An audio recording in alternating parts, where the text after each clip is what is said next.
कहानी की शुरुआत होती है सितंबर 1719 के साउदर्न ग्रेट प्लेन से। आसमान में एक हॉक शान से उड़ रहा है। तभी अचानक हवा को चीरते हुए एक एरो आता है, लेकिन तेज हवा की वजह से वो मिस हो जाता है। एरो चलाने वाली और कोई नहीं बल्कि कोमांचे ट्राइब की एक 23 ईयर ओल्ड यंग गर्ल नारू है। नारू नाम का मतलब ही होता है फाइटर, एक ऐसी गर्ल जिसने कभी हार मानना नहीं सीखा। मदर डॉटर के बीच का टेंशन साफ फील किया जा सकता है। अरुका नारू को समझाती है कि हर किसी का ट्राइब में एक रोल होता है। हंटिंग करना मेन का काम है और विमेन का काम हर्ब से लोगों को ठीक करना है। वो नारू को एक मेडिसिनल हर्ब की पाउच देती है, लेकिन नारू कहती है, मेरे इलाज करने से बेटर हंट करने में माहिर हूँ। मदर हार मानकर उसे जंगल से कुछ घरेलू पत्ते लाने को कहती है। नारू अपनी अक्से लेकर जंगल की तरफ निकल जाती है। जंगल के एक पार्ट में वो अपनी एक्स थ्रो करने की ट्रेनिंग करती है। उसका एम इतना परफेक्ट है कि वो ट्री पर एक ही जगह 2 बार हिट करके परफेक्ट एक्स का मार्क बना देती है। तभी अचानक उसे ग्राउंड पर एक बड़े दीर के पैदों की निशान दिखते हैं। प्रे की तलाश में नारू और उसका डॉग सारी जंगल के बहुत अंदर चले जाते हैं। वहां बहुत सन्नाटा है और अंधेरा गहरा चुका है। नारू को एक बड़ा दीर दिखाई देता है। वो उस पर अटैक करने ही वाली होती है कि एक आउल की स्क्रीन से डियर भाग जाता है। नारू और सारी उसके पीछे भागते हैं, लेकिन तभी किक, एक आयरन ट्रैप के क्लोज होने की टेरिफाइंग साउंड आती है और सारी पेन से स्क्रीम कर उठता है। नारू दौड़कर पास पहुंचती है और देखता है कि सारी की टेल आयरन के एक अजीब और भारी ट्रैप में फंसी हुई है। ये कोई आम ट्राइबल ट्रैप नहीं था, ये आयरन का बना एक एडवांस्ड फर ट्रैप, हंटर ट्रैप था। नारू किसी तरह सारी को फ्री करती है और हर्ब से उसका वुंड हील करती है। वो उस आयरन ट्रैप को हटाने के लिए पत्थर से उस पर हिट करती है, लेकिन पत्थर टूट जाता है, पर वो चैन नहीं टूटती।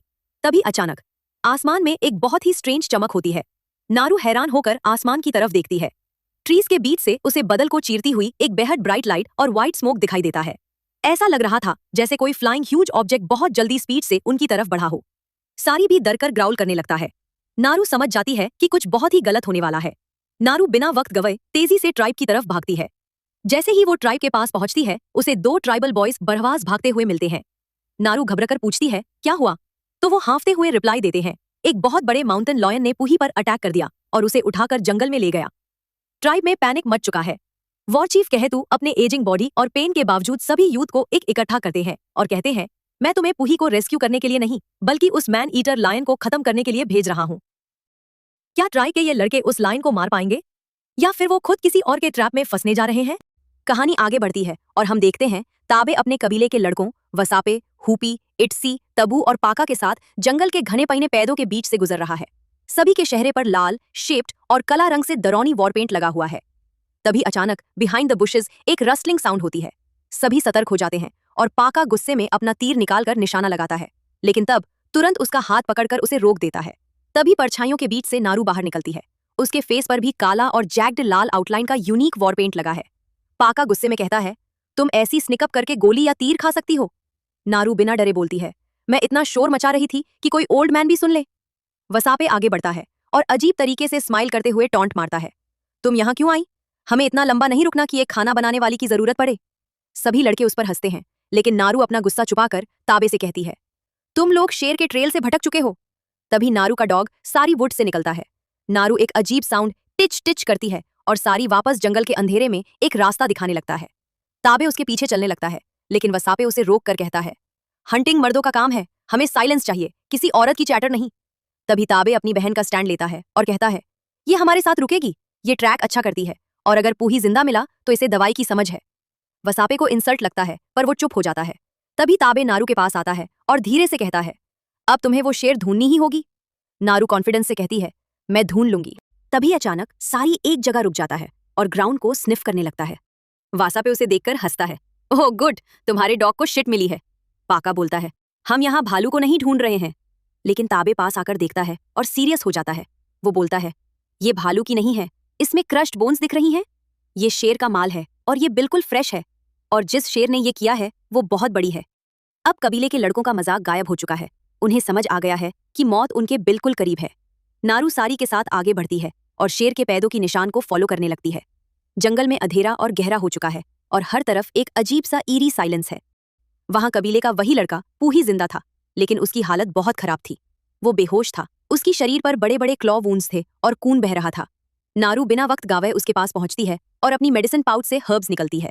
वासापे घबरा कर कहता है, ये मरने वाला है, इसे छोड़ो। लेकिन नारू कहती है, नहीं, ये जिंदा रह सकता है। वो हर्ब्स को पूही के मुंह में डालती है और पानी पिलाकर जबरदस्ती निगलने देती है। तभी अचानक पूही की शरीर में एक शॉक लगता है और वो वायलेंटली ट्विच करने लगता है। उसके चेस्ट के मसल्स स्क्वर्म करने लगते हैं। फिर वो एक लंबी सांस लेकर अपनी आंखें खोलता है। ताबे बोलता है, इसे तुरंत कबीले वापस ले जाना होगा। वासापे नर्वसली पूछता है, और उस शेर का क्या? ताबे अपनी टॉर्च वासापे को देता है और बोलता है, मैं उसे ढूंढ निकालूंगा। वासापे डरना नहीं चाहता, इसलिए पूछता है, क्या मुझे रुकना चाहिए? लेकिन ताबे उसे एक रास्ता देते हुए कहता है, पूही को अभी और दवाई चाहिए जो नारू यहाँ नहीं दे सकती, और उसे ले जाने के लिए मुझे तुम्हारी स्ट्रेंथ की जरूरत है। वासापे मान जाता है और पूही को स्ट्रेचर पर डालने लगता है। तभी नारू ताबे से कहती है, मैं तुम्हारे साथ रुकूंगी। मुझे फिक्र लायन की नहीं है, बल्कि इस बात की है कि पूही जिंदा कैसे बचा। किसी ऐसी चीज ने उस शेर को डराया है जिसकी वजह से वो अपनी डेन छोड़कर भाग गई। ताबे स्माइल करते हुए कहता है, मैं हैंडल कर लूंगी। तुम्हारा छोटा भाई अब बड़ा हो गया है, बड़ी बहन, तुम पूही के साथ जाओ। पहले नारू कुछ बोल पाती, ताबे जंगल के अंधेरे में गायब हो जाता है। नारू, वासापे और बाकी लड़के पूही को लेकर कबीले की तरफ बढ़ते हैं। सारी भी उनके साथ है।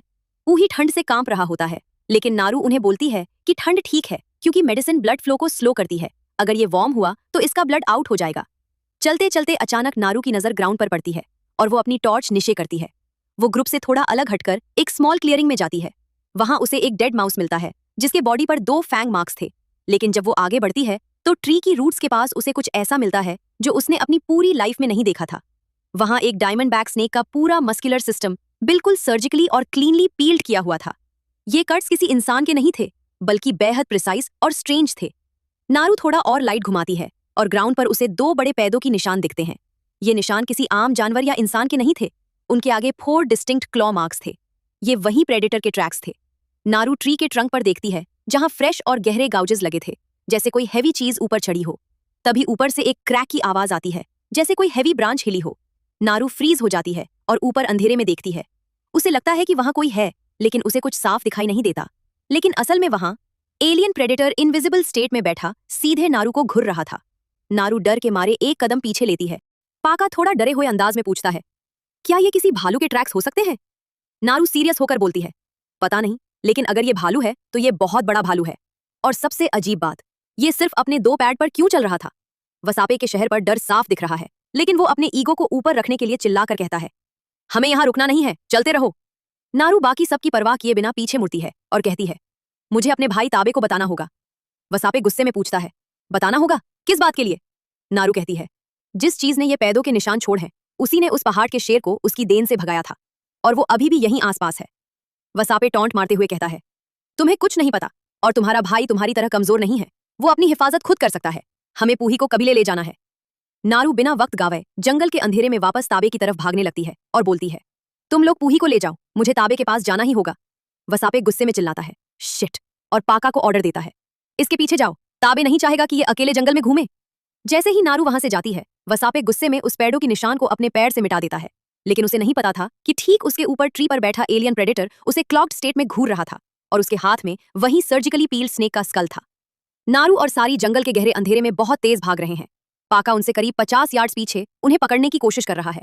नारू का ध्यान सिर्फ अपने भाई पर है, सारी ग्राउंड को स्निफ करते हुए ताबे के फुटप्रिंट्स ढूंढ रहा है। तभी अचानक ट्रीज के बीच से एक आवाज आती है, जैसे कोई पत्तों पर चल रहा हो। पाका घबराकर अपनी टॉर्च घुमाता है, लेकिन तभी अचानक उसकी आग बंद हो जाती है। नारू डर के मारे पीछे देखती है, और जैसे ही वो वापस मुड़ती है, उसके सामने ताबे खड़ा होता है। वो स्माइल करता है। नारू की सांस में सांस आती है। ताबे कहता है, हमें आग की कोई जरूरत नहीं है। नारू देखती है कि ताबे के हाथ में उसी खूंखार माउंटेन लायन की बॉडी है। ताबे ने अकेले ही उस मौत के कुआं यानी उस शेर को ढेर कर दिया था। नारू हैरा रह जाती है। ताबे स्माइल करते हुए बोलता है, मैं इसे ढूंढ निकाला नारू। कबीले में खुशियों का माहौल शुरू हो जाता है। ताबे उस पहाड़ों की शेर को कबीले के बीच में लाकर रखता है, और पूरे कबीले के लोग उसकी इस ब्रेवरी पर चिल्लाने लगते हैं। कहतू आगे बढ़ता है और बड़े गर्व से ताबे के शोल्डर्स पर हाथ रखता है। ताबे अब कबीले का नया हीरो बन चुका है, लेकिन नारू अभी भी परेशान है। वो कबीले के बॉनफायर के पास ताबे को अलग लेकर जाती है। ताबे खुश होकर कहता है, बहन, जब हमारे पिता की डेथ हुई थी तब मैं बहुत छोटा था। तुमने मुझे हंट करना सिखाया, लड़ना सिखाया, और आज मैं जो कुछ भी हूँ तुम्हारी वजह से हूँ। मैं हमेशा तुम्हारा ग्रेटफुल रहूंगा। नारू अपना सिर हिलाती है और सीरियस आवाज में बोलती है, ताबे, तुम मेरी बात नहीं समझ रहे हो।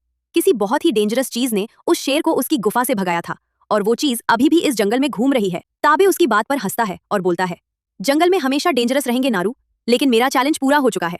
नारू गुस्से में बोलती है, क्या तुम्हें लगता है मैं तुमसे जलस हूँ? मैं सिर्फ तुम्हारी हिफाजत करना चाहती हूँ। तब के फेस बदल जाता है। वो थोड़ा गुस्से में बोलता है, मुझे किसी प्रोटेक्शन की जरूरत नहीं है। मैं अब तुम्हारा छोटा भाई नहीं, बल्कि इस कबीले का वॉर चीफ हूँ। एक अच्छा लीडर हर छोटे शोर के पीछे जंगल में नहीं भागता। अब से मैं फैसले लूंगी। ताबे वहां से चला जाता है और नारू गुस्से और डर से कबीले की आग को घुटी रहती है। अगली सुबह नारू अब चुप बैठने वाली नहीं थी। उस पता था कि कोई ऐसी आफत बाहर है जिसे कोई नहीं देख पा रहा। वो जंगल के एक क्वाइट पार्ट में जाती है और एक नया प्लान बनाती है। वो अपने फ्लिंट नाइफ से एक पतली ब्रांच को स्प्लिट करती है और उससे एक स्ट्रॉन्ग ब्रेडेड रस्सी तैयार करती है। फिर वो उस रोप को अपने टोमाहॉक के हैंडल से टाइटली बांध देती है। अब वो इस वेपन की ट्रेनिंग शुरू करती है। वो हैचेट को पैर पर फेंक देती है और रस्सी को झटका देकर उसे वापस अपने हाथ में कैच कर लेती है। कई बार मिस करने के बाद उसका निशाना और कैच इतना परफेक्ट हो जाता है कि वो दो पैर पर परफेक्ट एक्स का मार्क बना देती है और बिना हिले वेपन को वापस हाथ में लेफ्ट राइट कैच करती है। नारू अब रेडी थी उस इनविजिबल मौत का सामने से शिकार करने के लिए। वो सारी के साथ कबीले से बहुत दूर माउंटेन साइड स्ट्रीम के पास पहुंचती है। वो उन ट्रैक्स को फॉलो करते हुए एक लो क्लिफ के पास आती है, लेकिन तभी बैंक के पास उसे एक बेहद बड़ा और खूनखवार ब्राउन भालू दिखाई देता है। भालू के बॉडी पर कीचड़ लगा हुआ था और नारू को रियलाइज होता है कि वो उसी भालू के पैदों के निशान को फॉलो कर रही थी। नारू खुद से कहती है, इट वॉज अ बेयर। लेकिन तभी हवा का रुख बदलने लगता है और भालू अचानक घूमकर सीधे नारू की तरफ देखने लगता है। भालू गुस्से में आवाज निकलता है और नारू पर अटैक करने के लिए ऊपर क्लिफ की तरफ बढ़ता है। अगर आप लोगों को वीडियो अच्छी लगी है तो लाइक शेयर करना और नेक्स्ट पार्ट के लिए कमेंट करना। तब तक के लिए थैंक यू, बाय बाय।